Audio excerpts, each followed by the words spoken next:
We want people to listen very carefully to what's going on here when they talk about bringing manufacturing back to the United States. Roll tape.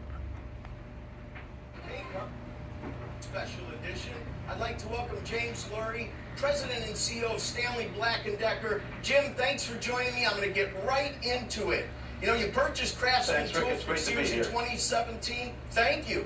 You purchased Craftsman in 2017, and now you're going to be building a state-of-the-art automated plant, Fort Worth, Texas, to make the line of Craftsman and many of the new things added to the line. I guess my question is simple. Is this plant there so that you can sort of remove and diversify away from the uncertainty regarding what's going on with global trade, specifically the U.S. and China?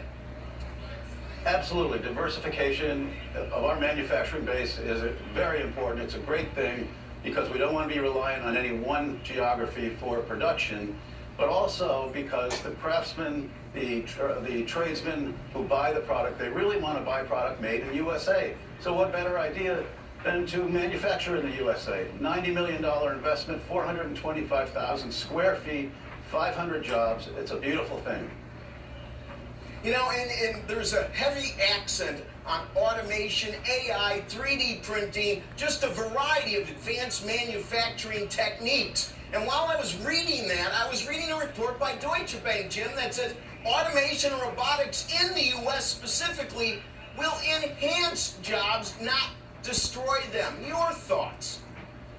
It will. I understand people fear automation, but in reality, what automation is, where we are today is Industry 4.0, as it's called, is going to enable the onshoring of hundreds of jobs for us, thousands of jobs for our industry, and tens of thousands, maybe even hundreds of thousands of jobs for America. So it's a wonderful thing, but there's a huge issue with skills.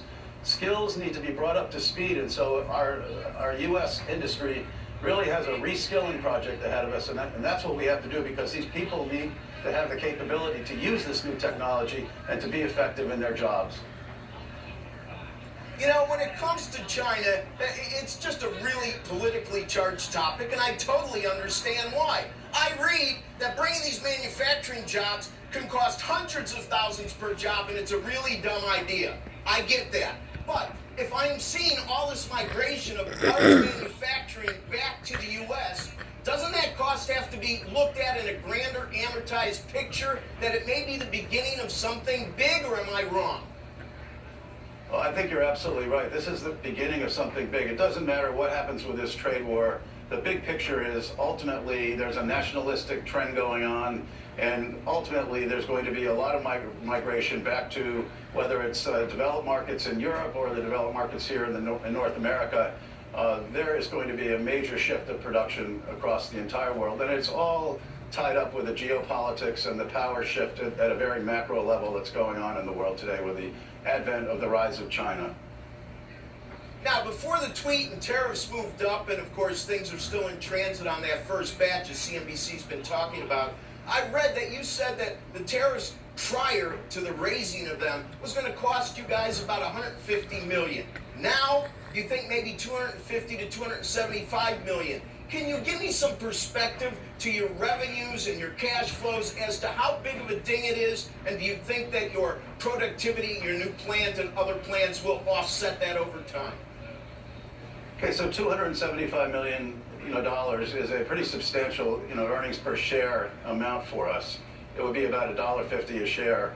And so we've had to take pretty significant actions in order to offset that. So there have been some price increases, there have been some supply chain moves, and there have been some cost management actions taken as well. But we managed to offset all that. We reaffirmed our guidance last week at our Analyst Day in New York City, and it was very well received by the marketplace. Excellent. Jim, what a pleasure speaking with you. I would love to have you back as this progresses to monitor not only the automation side of the equation, but of course how the transition of domestic manufacturing is progressing. Thank you for your time today. Carl, back to you. My pleasure. Thank you, Rick. Great. Good stuff, Rick. Thank you. When we come back, it is the first national pizza chain venturing into